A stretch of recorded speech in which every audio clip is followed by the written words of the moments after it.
Welcome to the What's the Revolution show, a show for men and the people who love them, where we discuss how men and people can find and embrace the revolution within themselves. I am your host, Dr. Charles Corprew. What is good, revolutionaries? We are coming out of the winter. It is spring, as I said, and it's that opportunity to get back outside. And let me tell you what it means to revitalize spring, to open up ourselves. We have been cocooned inside for some of us who live in the Northeast and East, out in the cold areas of the country. We're coming out of COVID, hopefully, and we've been able to embrace ourselves with our community, to see our people. So this spring has something different in the air after 2 years of being bound down, being able to get back out, not just by yourself, but to get back out with your people. And so I'm hoping that you are finding community, that you are finding your people, that you're finding space to get outside. And as my guest today just talked about, connecting yourself with nature, connecting yourself with our planet, right? And feeling the breeze. I was able to, buy a home last year near the beach, and I love that mile walk to the ocean. It's really interesting when you have the ability. I was talking to a friend of mine. She was like, what earth element actually symbolizes who you are? And I said, water, because water gives me peace, right? Being immersed in water, whether it's in a pool or an ocean or a lake or a bay, that is my space. I can go surfing or swimming or bodyboarding, which is my thing, but that's where my peace is. And I can't wait to spend this summer down at Virginia Beach or whatever beach, Colombia, Medellin, well, that's not a beach, Cartagena, the Dominican Republic, with my boy Derek, man, just hanging out. I hope that you're finding your space. The other thing about spring and revolution is that this is our opportunity to find how we're going to live longer and more fruitful lives.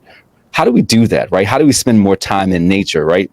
Being able to do that means that we have to take care of ourselves. And I have been thinking, as you know, I turned that milestone birthday last year, and I will stay here. I will stay here at this milestone birthday. That's it. So anybody asks me, I'm still 50. I will be 50. As long as I look like this, little fruits and berries, I'm 50. But I've chronicled here on this show so much about my father and my mother. My father has Alzheimer's. My mother has debilitating arthritis.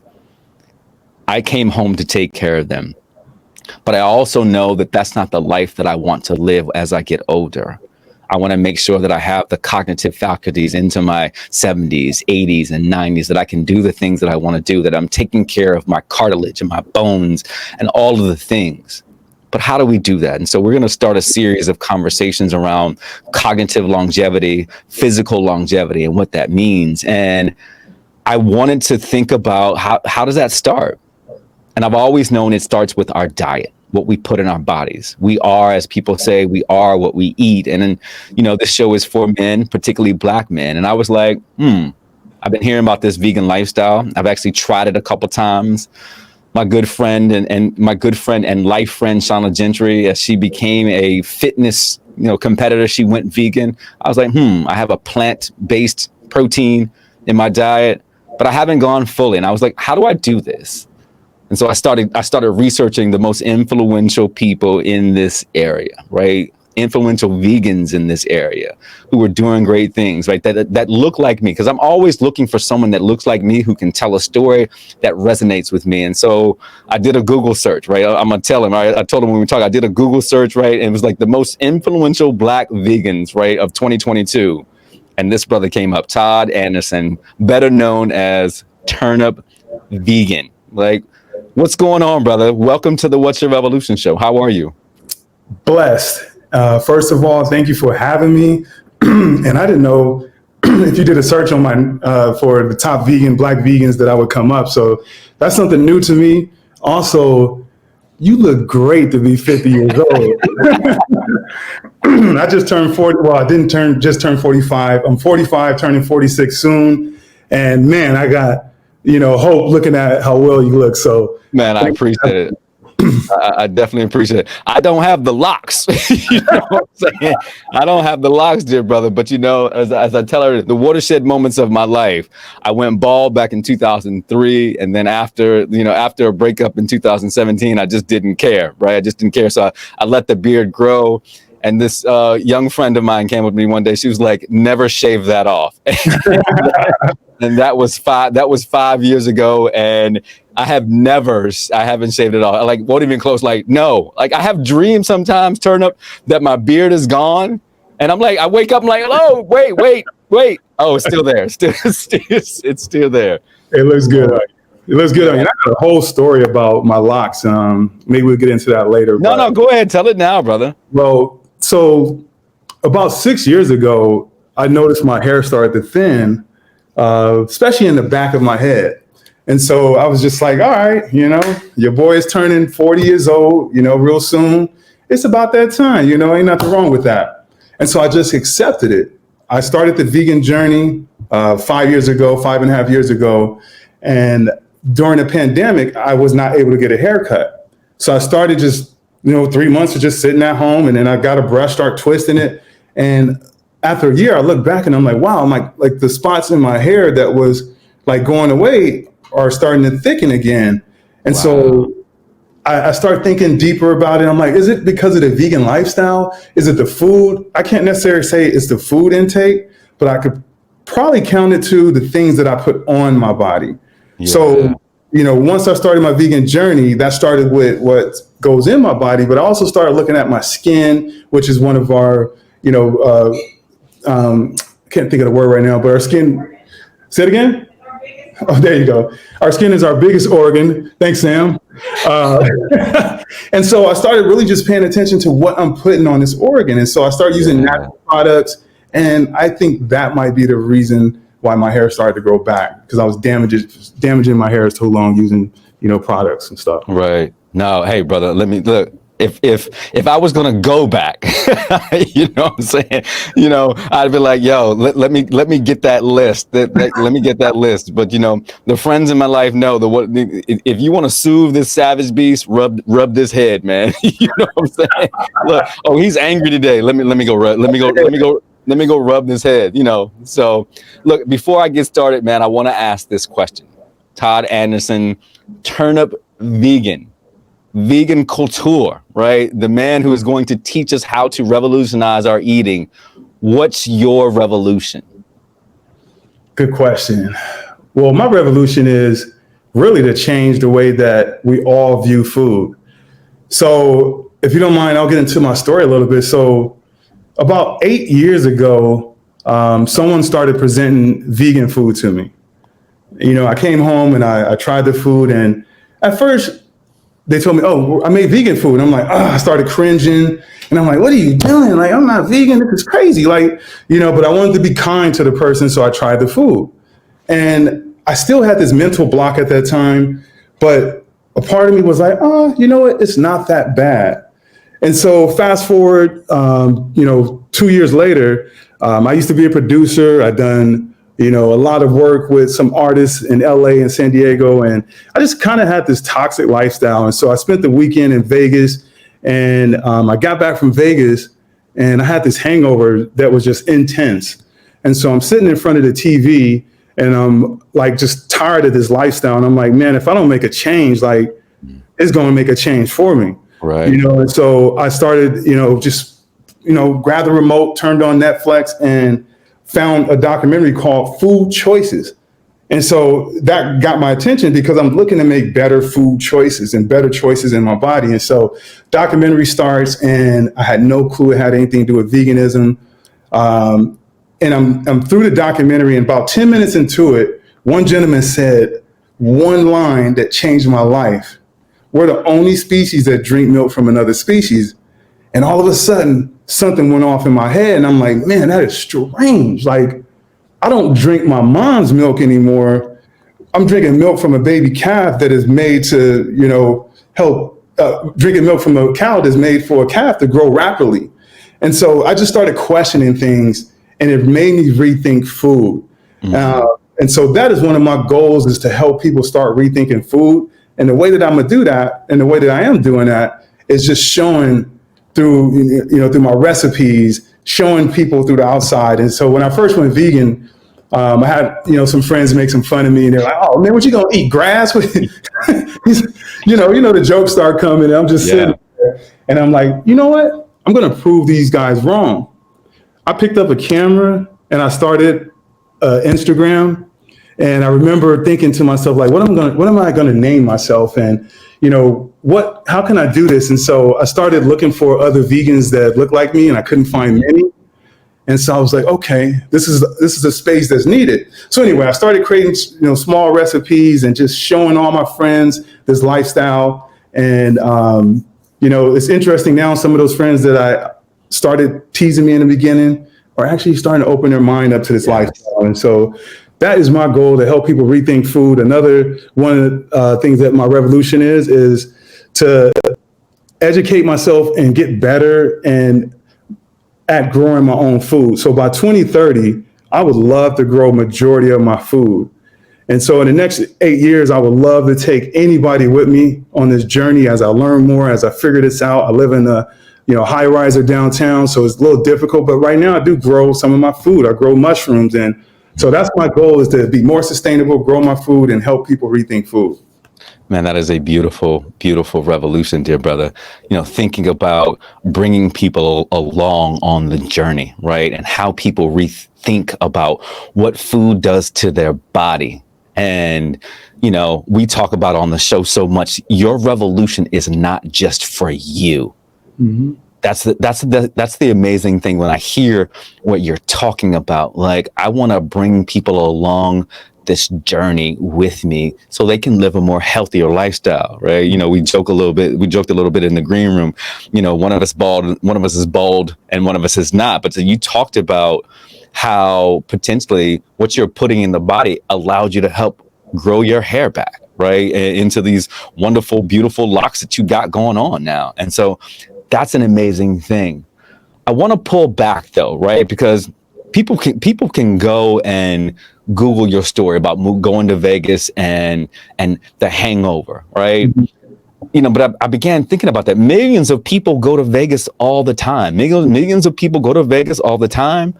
They go, they have hangovers, they go back home, and they still eat the same thing. What was going on with Turnip Vegan before Vegas, right? Because that moment in Vegas to me is not the watershed moment. It is just the last moment. Right. To get you to that point. What was the part of your journey to get you there that you don't talk about before moving into that space? Good question. I always have been an athlete. I always worked out. I always had some focus towards what I put in my body. And I think the key thing to me is, like, someone told me this one day, and this is my benefit, and I used it, to help me gain what I need. I hate being lied to. And, I started noticing lies in what we eat, what is right for us. And so I started, even before my journey, I started looking at tradition. And so, a lot of traditional things that we do, we just do it because, it's traditional. We don't do it because our heart is in line with it, or that's our goals, or that's what's best for us. And so I was already on this phase of just questioning, where do you get your freedom from? Where is freedom? And so to me, freedom was like having the free choice of what I put in my body, having the free choice of, what's important to me, and just having my own thought process. And so I think that was the part that led up to it. And when I sat there and I heard the gentleman say, we're the only species that drink milk from another species, I think I got angry. Wow. I think I got angry inside and just was like, man, I feel like I got lied to. And right away I went and looked at some history on the Got Milk commercials and got even more pissed. Started realizing that, milk is not the only way to get calcium. And also understanding that the Got Milk commercials were funded by the government and for purposes for the milk industry and all these things. So I started just untangling all these things. And I truly feel veganism was my gateway to my freedom. Mm. Man, this is why I love to do this show, because I get to hear things, right? I get to hear journeys of folks that you never think about this, right? You can listen to your videos, you can listen and watch those beautiful recipes, and we'll talk about that. But think about that.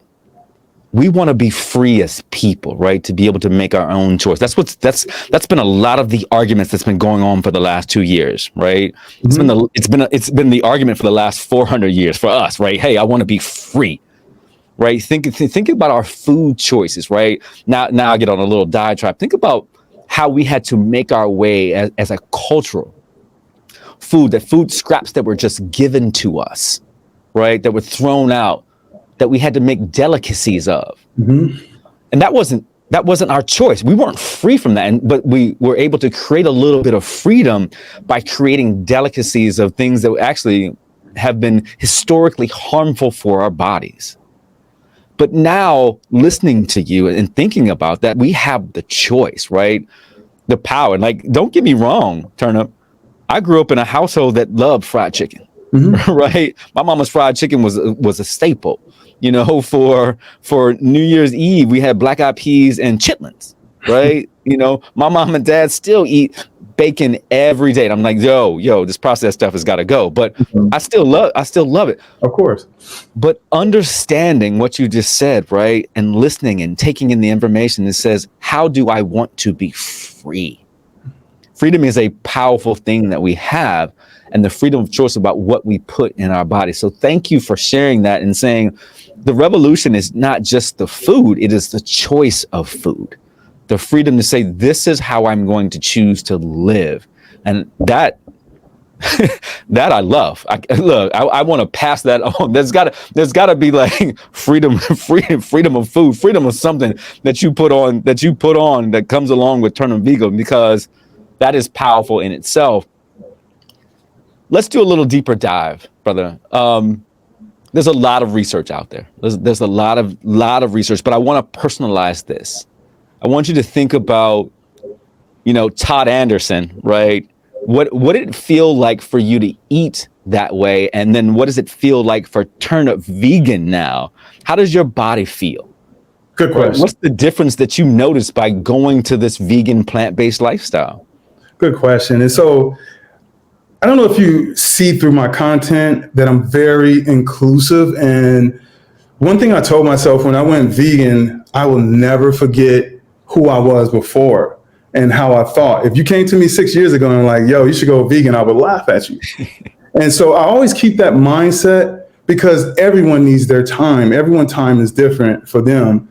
And so it's the opportunity to be able to create food that we're used to in a different form has been, something exciting to me. And I kind of got off a little question a little bit. What was it's all good, brother. Let it flow. Okay. And so I just always told myself that I would never forget that. And so people ask me, the tough thing for me to let go was bacon and cheese. Bacon is like, before I went vegan, like I would pound my plate up with bacon and that was just me. And I knew it was bad for me, but I just continued it because I just wasn't ready to make that change. And so when the day came where I decided to go vegan, right away I was just like, this is not going to be easy. I don't know what I'm going to eat. So the first thing I did, which is funny, I bought a Ninja. I still have this Ninja in here now. And I told myself, I said, you know what? If you can't figure this out, we're just going to make a shake out of everything and just drink all my food. So that was my mentality going in. And so my first few days was difficult. I didn't know what to eat. I felt hungry. Everything I ate just felt like it wasn't leaving me full. And then I stumbled on, Indian food, masala, and, start getting into, the plant-based foods that actually fill you up. So maybe 4 days into it, I started realizing my energy level had increased. I always have worked out, and I feel like I was in good shape, and I just viewed myself a certain way. But in that first week, I started noticing I lost a little, fat on the side. And so I'm just like, all right, let's keep this going. Week 2, my energy's there, I'm alert, and I got addicted to that feeling. So I'm just like, let's keep going. And I remember the 3rd week. So at that time, I was a university counselor for Grand Canyon University, and I traveled a lot. And so it was very difficult for me to cook. And so I remember being at, event, and, the company I work for, they provide the food so you can't leave, that you can work more, so they make sure the food is there ready for you. So I'm sitting there this morning and breakfast is out.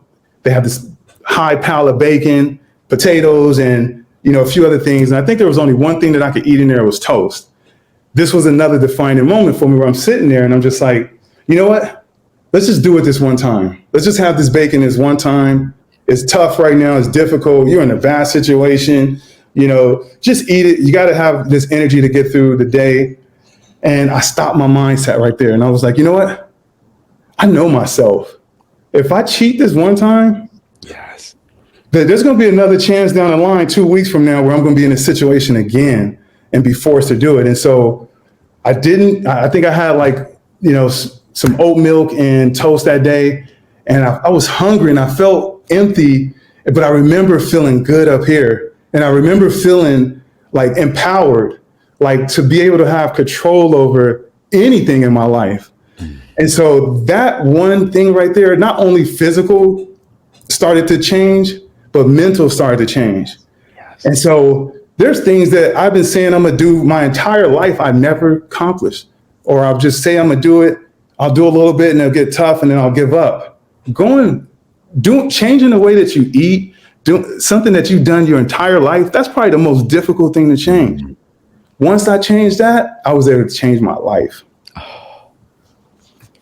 Man, brother, that in itself right there, like you just have to pause and like let it marinate, because one of my good friends, Rashid Thomas, came on the show. He's the author of About That Life and leadership coach. And one thing he said that is so important, and I take it every time I speak, I speak about what's your revolution, right? One, you talk about the self-awareness, right? Thinking like, who do I want to be? Who have I been? Right? Who do I want to be? And where do I want to go? And the key point there is that Rashid says that you will have choice points in your life, Turnip. You had a choice point. He's like, you won't know if the revolution actually is right. If you won't know if you're revolutionary or ordinary until the choice point comes and you make the revolutionary choice or you make the ordinary choice. And oftentimes we get there, right? Like you said, what happens if Turnip makes that choice to go back? And I'm going to say it, right? What happens if Turnip makes that choice to go back to Todd? You understand what I'm saying?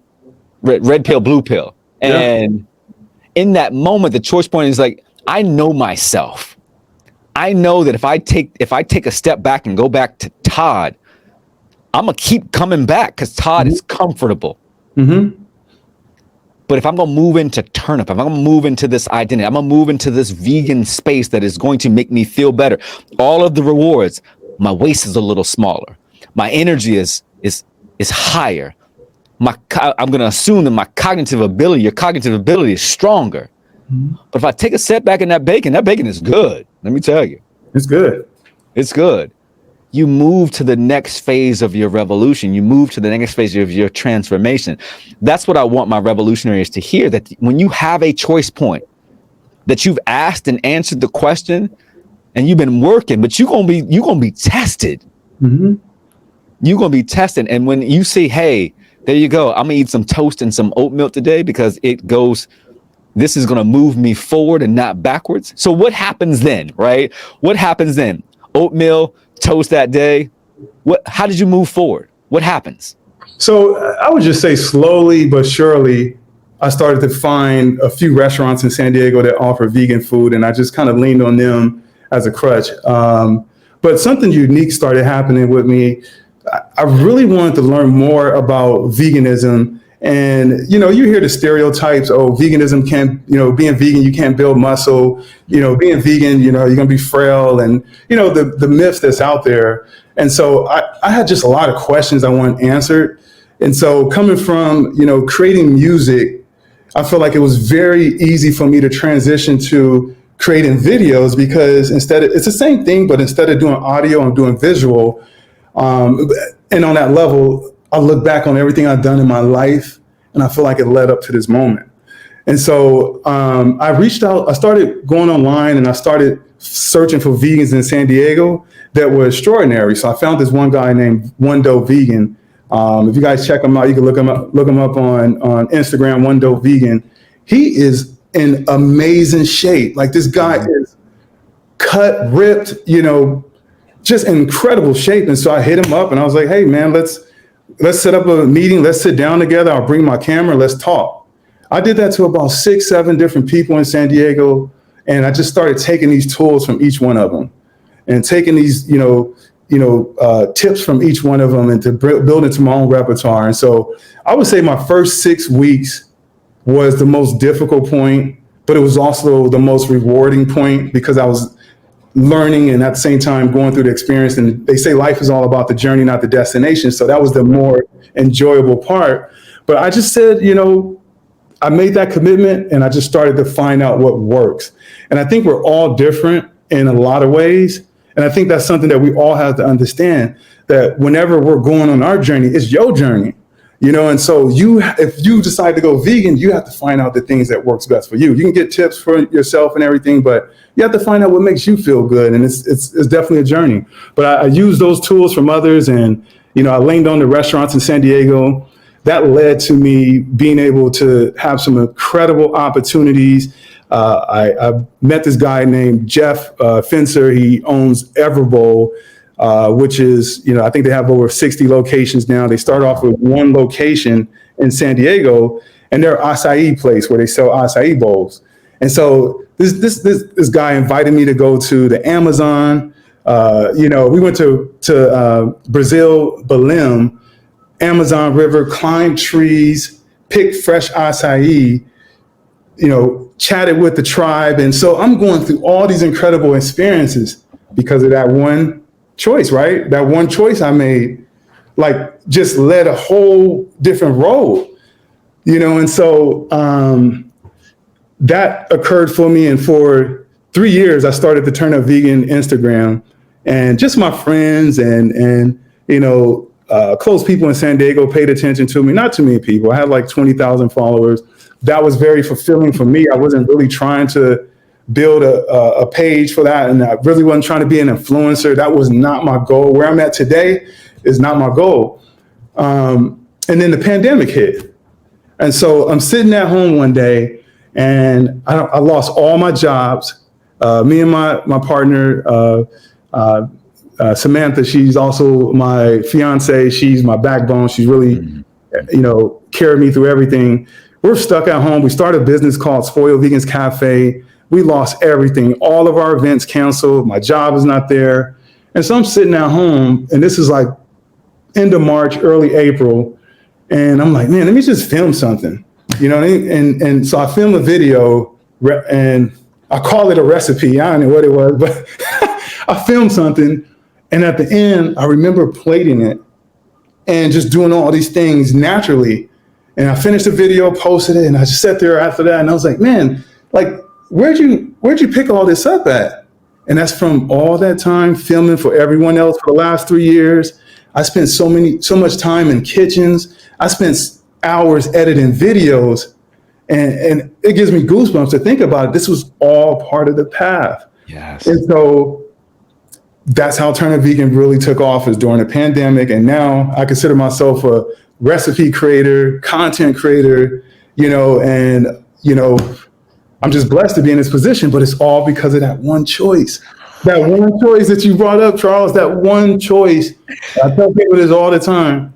That's the best decision I ever made in my life. And it has a lot to do with what I put in my body, but it has more to do with this. I started breaking down all these walls that, were created through, our culture, created through my path, created through, just friends. Like, it's interesting. Today I was on Instagram real quick, and someone posted Russell Wilson and his wife and kids and everything. And the question was like, why do a lot of Black people consider him soft?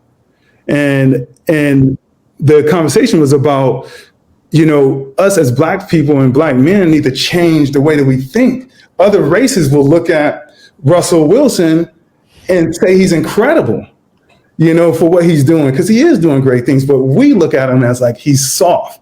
And so those walls like that started coming down one by one.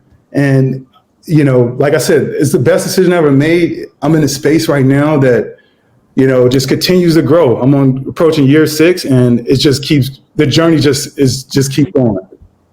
Brother, there's so much there. And I love that you give credence to making that one choice, right? That one choice. And what happens, right? This is what I want to say, revolutionaries. If you listen to our brother Todd Turnip, one choice, right? And then the dedication to that choice. That's what I want to highlight right here, the dedication to that choice, because Turner, oftentimes we get parsed out so much. I'm as you're talking, I'm looking at my life, right? I'm looking at all of the things that I'm trying to do, right? And I'm not really that good at, right? I'm a jack of all trades, but I'm a master of none. You've heard that, right? Mm-hmm. But making that one choice, right? And what it's allowed you to do. Right. This conversation turns for a second, right? Because people need to think, if you want to be revolutionary alive, you've got to make the choice to focus in on what you're passionate about, what you love, right? And what your zone, I talk about this all the time on the show, Turnip, where your zone of genius lies. This is my zone of genius, right? Each day that I do this, I am sitting in my zone of genius. Look at what happens when you got to sit in your zone of genius, right? The doors open up. Wow. That fear, right? You think about this, right? Because what I felt, right? The psychologist in me is like, you said, I'm gonna make this choice and I'm gonna go, and the fear was gone, right? I'm just gonna move. The pandemic hits, all of a sudden, all of the things in our path that we manifested for so long is right there. Mm-hmm. And you get to sit. So Revolutionaries, I want you to go to Turnip Vegan on his YouTube page, on his IG. That's where I found this, brother. And look, I just want to say this now. Thank you for it, like just even responding to me and then having a wonderful conversation to set this interview up. Because many times we will reach out to folks and, you know, they just don't want to holler at us. Right. But the ability to say, hey, brother, I love what you're doing and I want to highlight this. And you saying, yo, I'm trying to at least learn something about you and what you're doing means a lot to me. And so, brother, thank you so much for just being a guest with us today. But Revolution, I want you to hear that when you pursue your passion, when you make the choice, right, not to be Todd, but to be Turnip, or to be whoever you were and to be something that you want to be. Open doors will open for you. Mm-hmm.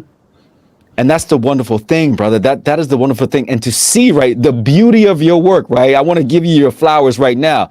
People, you need to go check out the beauty of this man's work.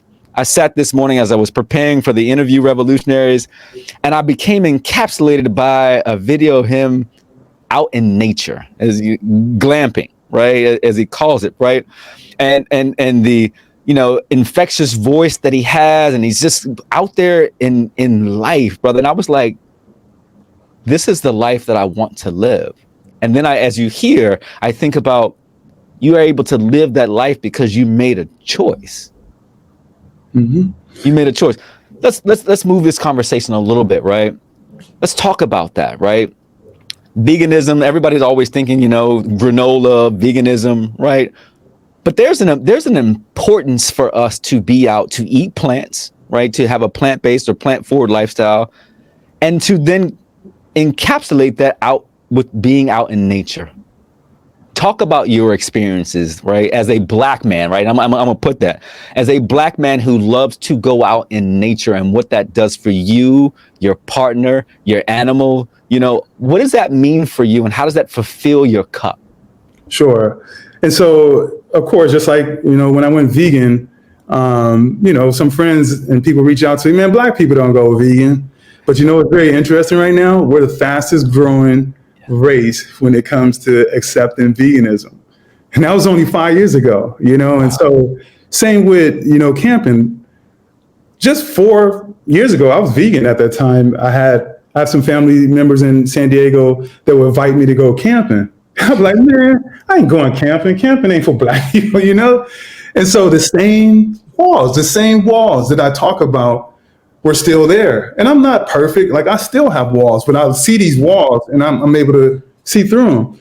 And so the pandemic happens, and me and my partner, literally just like the rest of the world, spent the last year and a half, 2 years in the house, not interacting with anyone and not being, connected.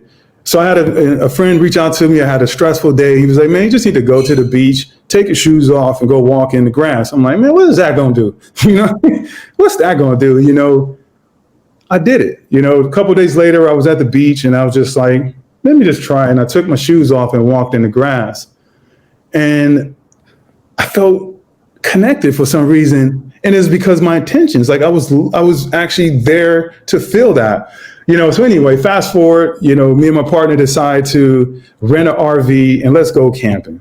Let's get out of the house and let's go outdoors for a few days. And so we end up going to a place called Potrero, which is close to Tecate by the border.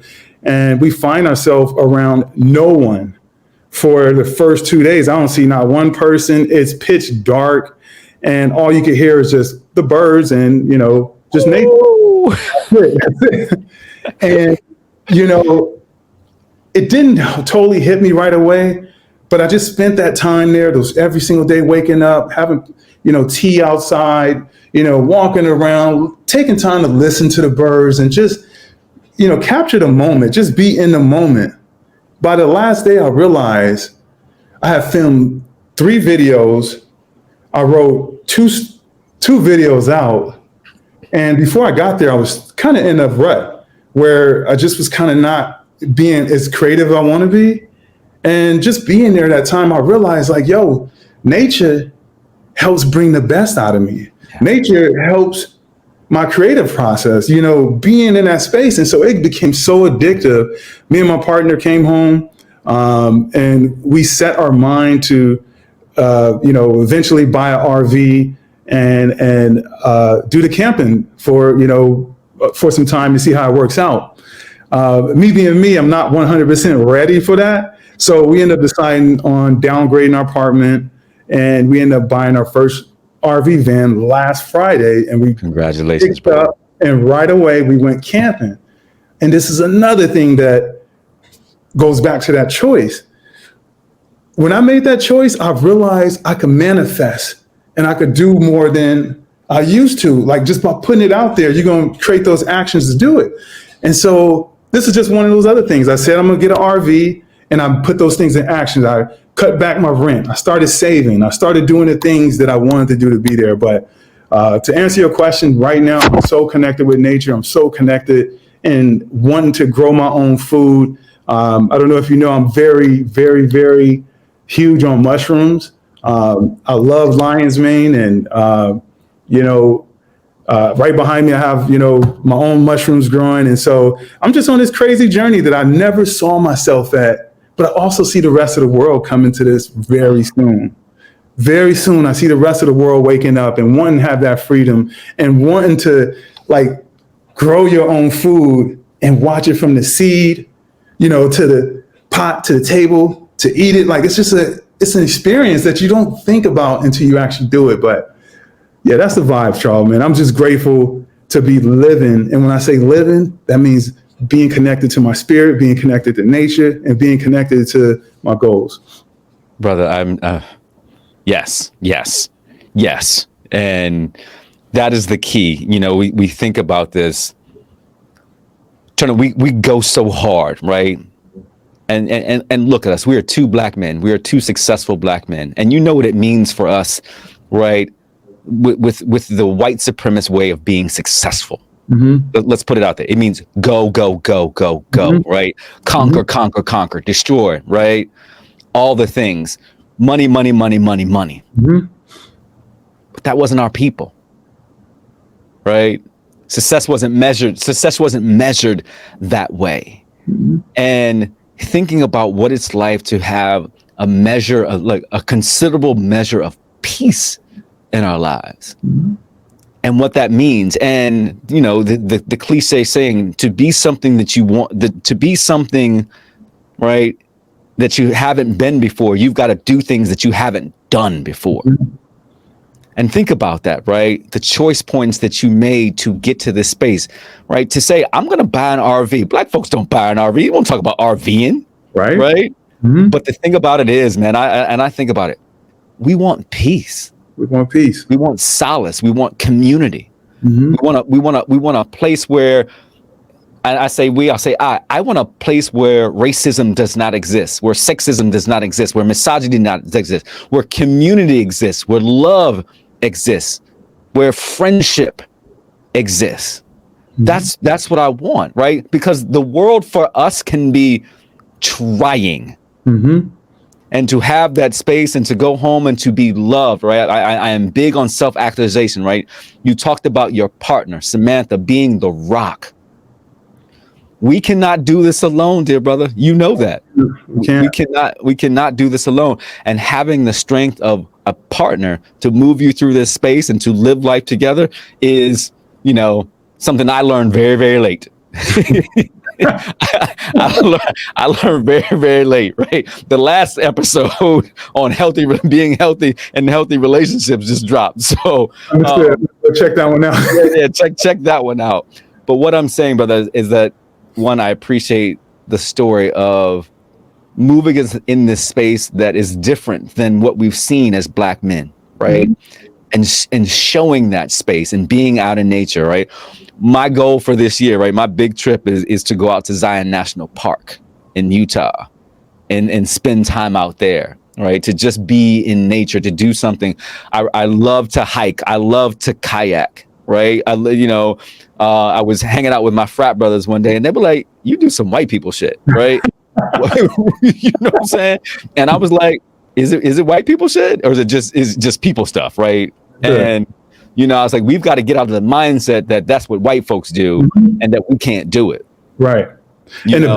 On what you said too about just this rat race we're in, it's interesting this morning, another thing about me too, I meditate a lot. I do yoga, and that's something I looked at kind of strange like 4 years ago. But in my meditation today, like I really was focused on something that I truly overlooked. I do focus on being kind to others, but sometimes I forget to be kind to myself. Yes. And, we have these expectations that we have for ourselves, and, if we don't reach them, or if it doesn't happen fast enough, or, if I make a mistake, then, I think that it's very, very important to be kind to yourself, because if you're kind to yourself, then it reflects out to your overall goal, and that's to be kind to others. And so I just wanted to add that to what you're saying, that, I think it's very important that sometimes we do build these expectations and, we're so focused on the end goal that we're not able to enjoy the experience and learn through that experience and do more.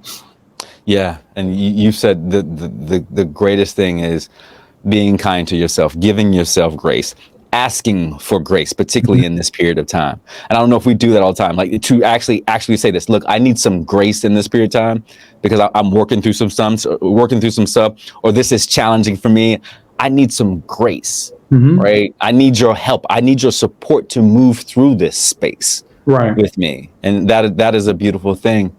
Our brother, our time is running short, but one of the things I want to just go back to the plant-based, plant-forward lifestyle.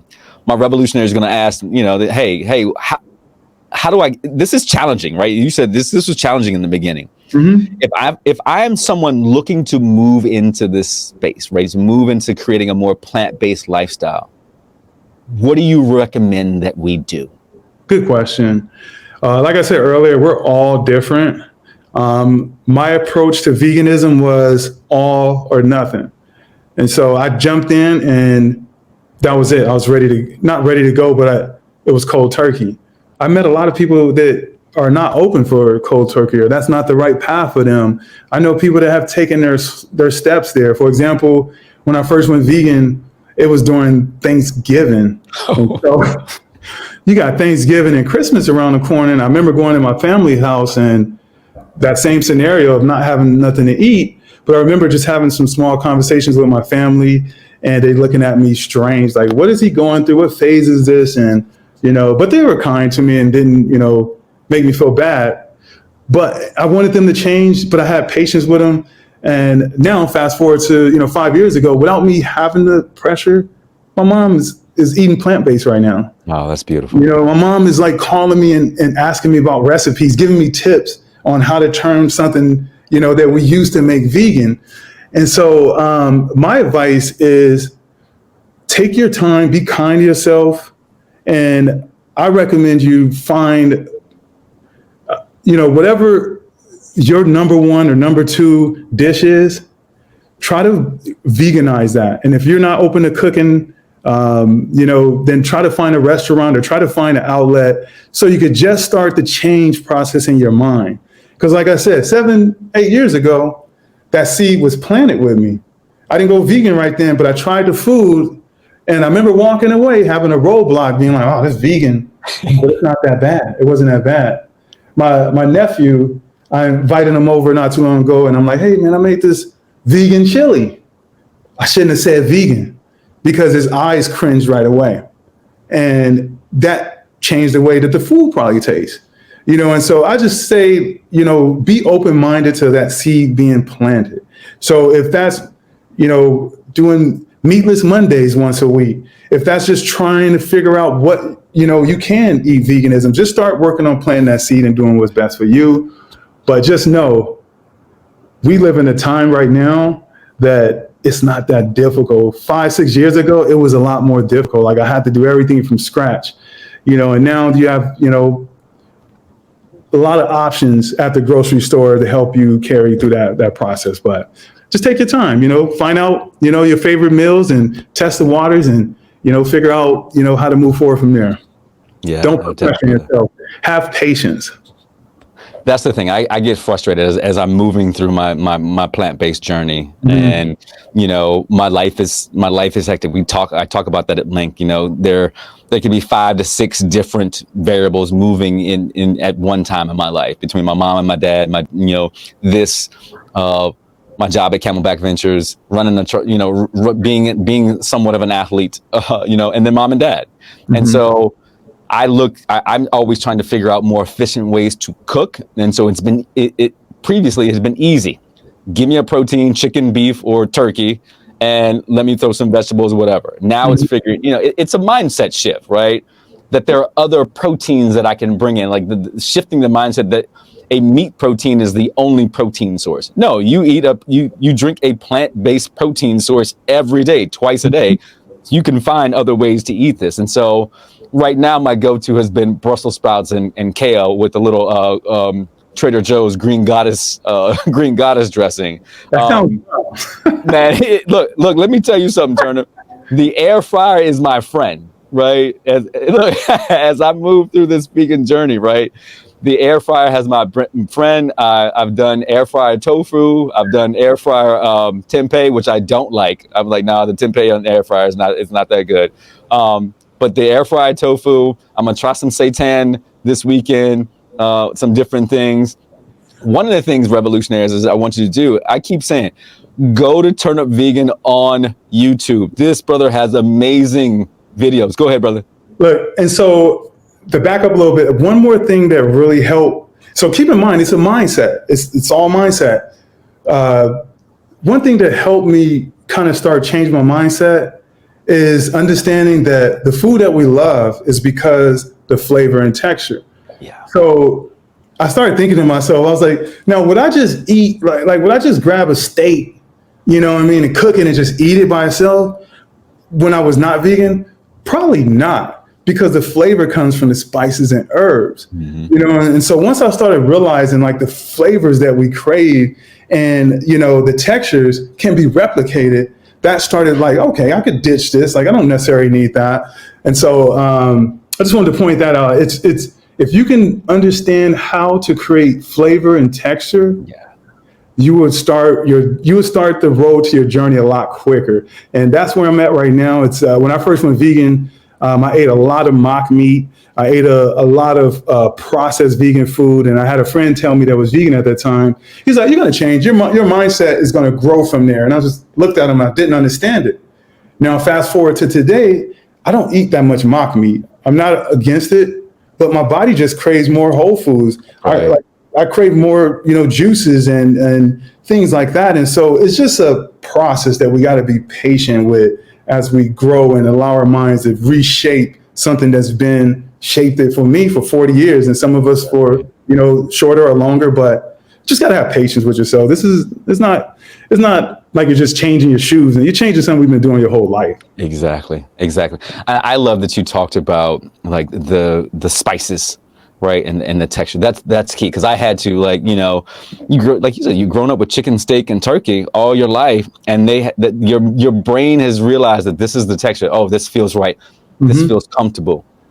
This tastes a certain way. If I season this, like the whole thing, it is shifting the whole schema in your brain around what goodness tastes like, what goodness feels like, right, from a food standpoint in your mouth, and revolutionizing that altogether. I've had to really play with that. Like when I air fried some tofu the other day, I was like, okay, what I was like, the texture is there, but right, I need to do something. Maybe it's the sauce that I put over it as I'm plating it, and thinking about that. Like, do I use barbecue sauce this time, or is it something different? Let me try some different things to figure out. Like I figured out that I could just have the raw kale with a little olive oil and salt and pepper. I could air fry the Brussels sprouts and use the oil to kind of cook the kale. Beautiful, delicious. And I was like, okay, go ahead, brother. And as us, for Black men, the question I got the most was, where are you going to get your protein from? But check this out. Like, where do animals get their protein from? Once I started understanding that, it's like, we're getting our protein secondary. Animals get their protein from plants. Animals can't create protein on their own. They get their protein from plants. And so once I started realizing that, like, let's just cut the middleman out. Like, where I'm gonna get my protein, I'm gonna get it from plants, the same place, animals get it from. You look at gorillas, like they, big and strong, they eat plants, and so it's just re-changing the way that we have been conditioned to think about food, like literally conditioned. If you look deep into, the meat industry, if you look deep into, the milk industry, there's a lot of scheme behind that. Like they're subsidized. Like there's a reason you can get, a McDonald's burger for, $1.99, but you can't get a salad, under $10. There's a reason behind that, And so just understanding that, I think, really creates this want for freedom, and not you decide my direction, but I'm going to decide my direction. That freedom, exactly. And wanting to make sure you're right, because I can't stand. I'm like, why is this salad so damn expensive? You know what I'm saying? Like, yeah, and thinking that it's interesting that you brought it up, because that was one of the questions. Because I always get this, like, I try to take care of my body. I try to, I've been in a number of car accidents, so I'm trying to make sure that my body feels good, and thinking about my protein intake and having to shift my mindset, right? That I don't need a dairy protein, right? I don't need a beef protein, right? I can have a pea protein, or another plant-based, a hemp protein that's going to give me, right? People talk about, well, you're 50 years old and you look good. Well, that's because I'm making good choices about my body. I need to drink more water. I will say that every day. I need to drink more. I need to hydrate more. But I think this is the way to go. Particularly, we'll talk about, cognitive health in another episode, but it's where we have to go if we want to live more fruitful and more joyful and less painful lives. And that's the thing. If you get to see turnabout out in nature, that brother is joyful, right? Very joyful. We're going to close out the show, dear brother. I just want to ask you this question. You talk about your partner, Samantha, right? Relationships are big for me here on the show. Talk about what that relationship means for you as a man, how it allows you, how does she allow you to be the best version of yourself? Well, I guess it goes back, Charles, to like what you said. Like, I made a lot of mistakes too, and I'm not perfect. And it was interesting. Like, at one point before I met Samantha, I was kind of curious, like, are you going to really find the person for you, or are you just going to, spend your life as it is? And I was just comfortable either way. But once I met Samantha, like, she right away embraced me for me. And I feel like a lot of relationships I've been in, like, I had to make some change or, kind of fit into this person's, square or circle. And she allowed me to be me. And so I was university counselor in 2018. And I really enjoyed it. I ran a few schools. Like, I have a long background in education. And I just felt like my journey was different and I needed to do more when it comes to the next generation and health. And so I was like, this is not me no more. I want to quit this job. And I don't have no money. I don't know what I'm going to do. Samantha looked at me one day and she was like, I got you. She basically like, quit your job. We'll downsize our apartment. We'll do what we got to do. I got you. And me as a male, like, I've worked my entire life. I always had a paycheck coming. That's very hard. And I denied it for so long. And I was just talking to my sister this morning, and at the university, I was doing so good. And right around the time that I decided to quit, I wasn't doing so well. And that helped me make that decision. I said, okay, I look back, that was the universe telling me that was the right time. So I quit the job and I'm terrified, but she always made me feel comfort. And I just grinded myself off and I believed in what I wanted to do. And like I said, in March 2020, I didn't know where I was getting my next check from and where how I was going to pay my bills. And fast forward to 2022 today, like, I feel so blessed and, lucky to have someone like her because she allowed me to get here. And that's all I needed my entire life, is someone to allow me to find that path and allow me to go after it. Being Black and growing up in a family that don't have resources, not having anyone to depend on, like we're used to doing this all on our own. Yeah. Our family don't got it. And so to have somebody to give me that alley-oop, now I got her. Wow. Yeah. Brother, that is life affirming right there. That is life affirming, and thinking about your ability to self-actualize, to do the things in life, to sit in your zone of genius and to revolutionize not only yourself, right, but the people around who watch and listen to you, who say, I want to move forward with my life in a different way, right, to put that out into the world, right, and to impact so many people. Think about that, right?